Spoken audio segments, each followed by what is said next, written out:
Good morning, it's your weather girl, Andrea Carr. How are you? I have to laugh because I do always talk about the weather before I start talking about my topic. Well, it's a rainy Wednesday morning. I keep thinking it's Tuesday, forgetting that we had a day off. It's drizzling just a little bit, gray skies, but it's still beautiful out here. I love this season. I really, really do. This is like really spring. It starts out as spring. Gets a little hot in the day. I miss it because I'm in an overly air conditioned building. So by the time I get out, it's nice like this again. So I'm sorry to all of those that are hitting those 80s and 90s. I apologize. But it's a gorgeous time. I love spring. Fall is my favorite season. Spring is my second. I just love it. So anyway, good morning, everybody. Good morning to you and yours. Happy birthday to everybody that's celebrating birthdays. Happy anniversary to those who are celebrating anniversaries. Happy love to those who are falling in love, that are in love, that want to be in love. Happy, happy love to you. For those that have lost, trust me, my prayers are with you. And I'm praying that God will pour into you comfort and peace at this time. Loss is never, ever, never easy. And so, believe me, you have my heartfelt prayers this morning. And those that are going through it physically, I'm praying for your restoration, your return to health, that God will make you whole. And for those that may be suffering heartache or just loneliness, I pray for you that you would find peace in these moments, that your heart would be healed and restored, and that you would be renewed. I'm just praying for everybody today. Today is the day. It's hump day, as we call it, Wednesday. And it's like you've made it through a few days and you have a few more days to make it through until the weekend. That's a beautiful thing. This morning, I kind of want to talk about something just general this morning. It has to do with last night. For those that tuned into the Bible study, thank you so very much for your support and your participation. We're working on sound because sometimes when we record it, we do it over the phone and we weren't able to monitor it well. And so we were going to do it through the computer system last night. And I kind of had the mic on the computer system and the mic on the phone, so there was an echo going on. So don't worry, we're working on it. I promise you we'll get better. But I hope that you were able to hear a lot of the message because we talked about fear last night. And it was an interesting conversation to have. But before we talked about fear, we did something else. And if you follow the Bible study, you know that we had the assignment to write letters to those people who we felt abandoned us or who we felt broke our hearts. And so we were sharing those last night, and it really was very helpful. It was a blessing because we were able to honestly write on paper what we felt about the person who did whatever they did in our lives that caused us heartache, heartbreak, pain, and feelings of abandonment. And it's one thing to write it on the letter. That itself is cathartic. That itself is a release. However, reading it out loud amongst people that you trust and care about so they know what you're going through is an even bigger blessing.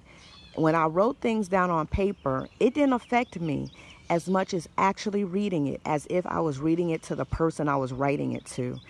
And I released a lot last night. I released a lot of shame, a lot of embarrassment, a lot of pain, a lot of hurt, a lot of heartbreak.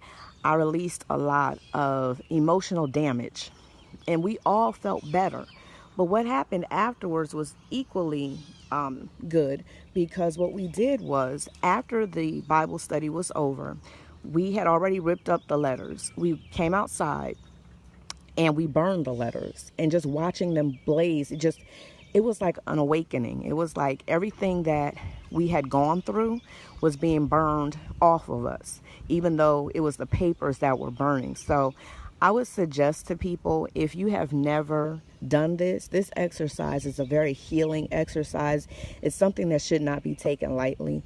And it's very important to tell the honest truth in the letter that you write, because it does affect you. I had no idea how much daddy issues I had, or how many, let me speak correctly, daddy issues I had until I wrote a letter to my father. Now, this was years ago.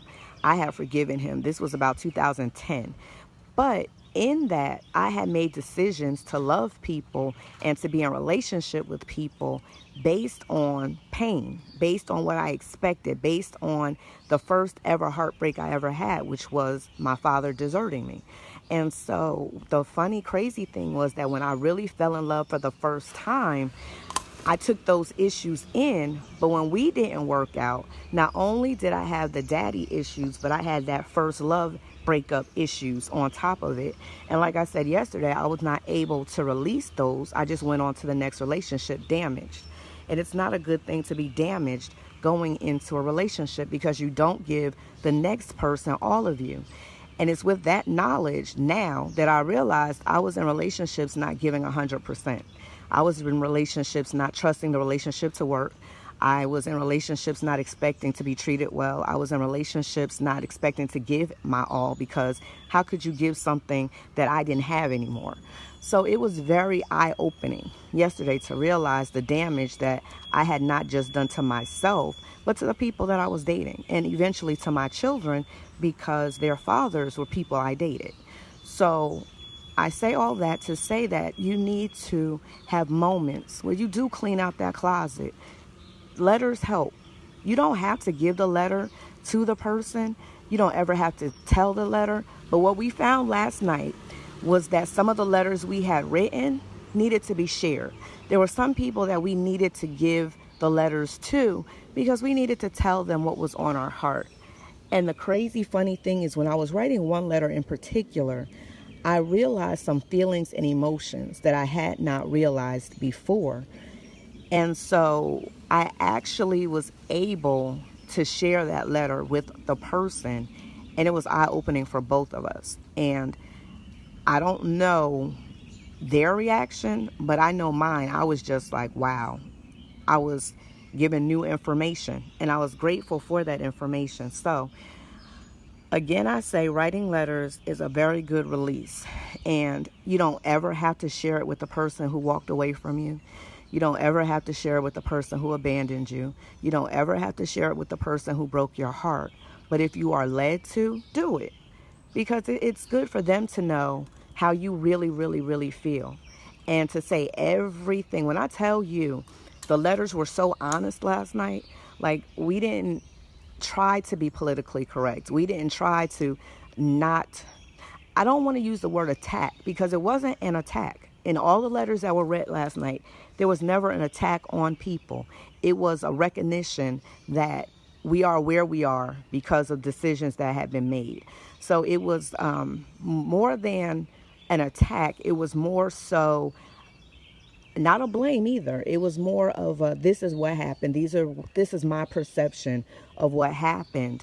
And because of what happened, A, B, C, D, E, F, G. It kind of went like that. So it wasn't even a blaming letter. It wasn't a go to hell and stay there and marry the devil kind of letter. It wasn't like that. So maybe for you it might be, and I want you to be okay with that, because I want you to honestly get out what you need to get out in those letters.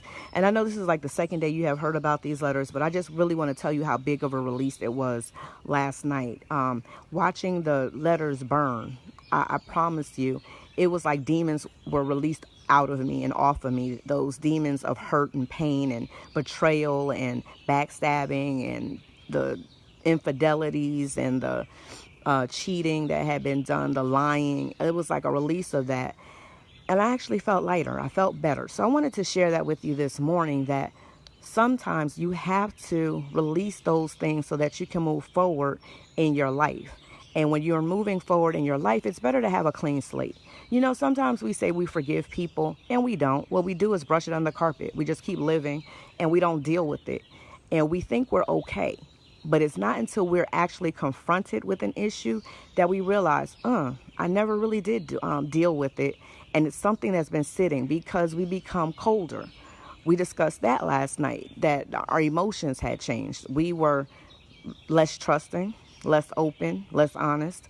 We guarded our hearts so much so that we were pushing people out. It was a lot of revelation last night. So sometimes we think we're okay because we're not seeing the person, or if we see the person, we've forgiven them and we're cool with them or whatever. But we've never dealt with the emotion of what happened in a relationship, and that needs to be dealt with. And as we're talking about preparing yourself for your prince and preparing yourself for your princess, you definitely have to be emotionally good for that person. It's only right, it's only fair. But you also have to be emotionally good for yourself. You have to be okay with you. You have to be able to sit in a room. One thing that we realized is sometimes we don't sit still long enough to hear our hearts.